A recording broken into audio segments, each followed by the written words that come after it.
I suppose I feel very humble. The fact that it's it's people within Camogie that have voted for me, that have placed their trust in me. But I also have to say I'm very, very excited. It's a really exciting time to be involved in sport, particularly female sport, with all the activities. Look at the rugby and what's happened in that. But particularly in Camogie, I think especially in the last number of years, the profile of Camogie has really raised. It's been professionalised, and really the skill levels of the players is just incredible. And that's what it's all about. It's all about the game. It's about actually facilitating so that every girl gets a chance to play.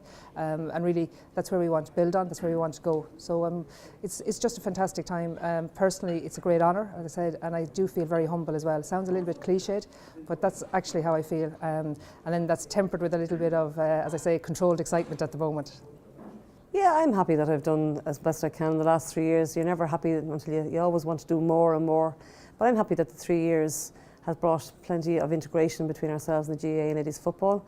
The overall integration didn't take place, but as you might have heard in my speech earlier, there are plenty of acts of integration has happened over the 3 years, and that's building all the time and building momentum, and I'm very happy with that. Yes, there are a couple of areas, obviously. Obviously, it's to build on the work that we've already had. Aileen Lawlor, my predecessor, has been involved in. It's around the whole thing of the One Association, moving that whole agenda forward. It's moved forward hugely in both Liam O'Neill's time and in Aileen's time over the last 3 years, and it's just moved that agenda forward further. In and around that, obviously, there are where people may have fears. We also have such, I suppose, areas of where things are the same. We've in the area of administration, the area of child welfare. We all have issues and problems around our fixtures and our fixtures calendar.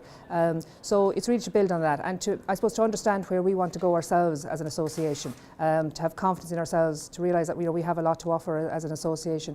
And then within that, I suppose as well, the issue that's there is that it's about working together. It's about actually becoming I suppose more closely linked together as a family. And I suppose that's last night Don O'Farrell used that terminology when he was talking about the family and the GAA family, and the families get on together and we go in different directions, but we come back together, I suppose, and we sit at the same table. So it's to move forward in that sense.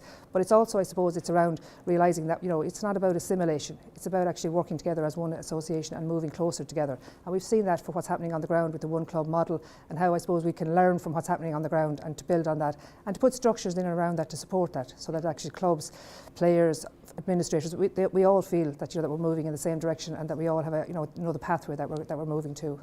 Yeah, I feel sad in some ways because it's been my life for the last 3 years. I've been on the road quite a lot. The demands of the role is huge, but it's been very rewarding. I've got to visit clubs and places I never even knew existed before. You always go to the bigger counties too and the bigger clubs, but you get to go to smaller places that have very small membership, and each one is just as important. So I've made lots of friends over my 3 years, so I will miss that. But also I think it's time moves on and it's time for somebody else to come, and I know Catherine will bring her own flavour to this. She's steeped in GAA and Camogie herself and through her family as well, and I know that the next 3 years will do just as well under Catherine. Well, I suppose Aileen and I suppose have become very good friends over the last number of years. She has certainly, I think, set the bar very high when it comes to the presidents that will follow her. And I would just hope that I would be able to build on everything that she has done. But she has been such an ambassador for Camogie. She's been such an ambassador for the wider GAA family. I think her schedule has been huge. I don't think anybody realises the amount of events that Aileen has gone to, that she's always been available, and I'd say she's never said no to anybody unless there's been a complete clash that she can't get around. I'm aware that there have been days and weekends where she's gone to 2, 3, 4 events in the one day, never mind in the one weekend or the 1 week. So I wish Aileen well. She's given me great guidance in my year as out there on Tuff in the last year. She's shown me, I suppose, how it is possible for us all to work together and to move forward. So I hope that in my 3 years that I honour the work that Aileen has put through in the last 3 years, and that I actually move the agenda forward. We're very like-minded in many ways, and I think we possibly might have actually played against each other, or at least played around the same era when she was playing with Celtic in Dublin and I would have been playing with St Paul's and Kilkenny. So I suppose there would be commonalities there in how we view things, and as I said, it's a great privilege for me to follow a president that sets such high standards. I'm saying goodbye from this position, but I'm not saying goodbye to Camogie. How could I? It's the best game in the world, and I'd be mad not to want to be part of it. I wish my successor, Catherine Neary, all the very best, as Uachtarán an Cumann Camogie. I know Catherine will bring her own style and commitment to the role, and I hope Catherine will enjoy her term just as much as I did. Go raibh míle míle maith.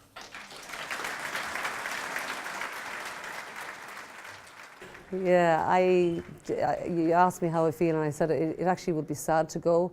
In delivering my speech a minute ago, I didn't feel too sad, but I do feel it's my last OROD to Congress.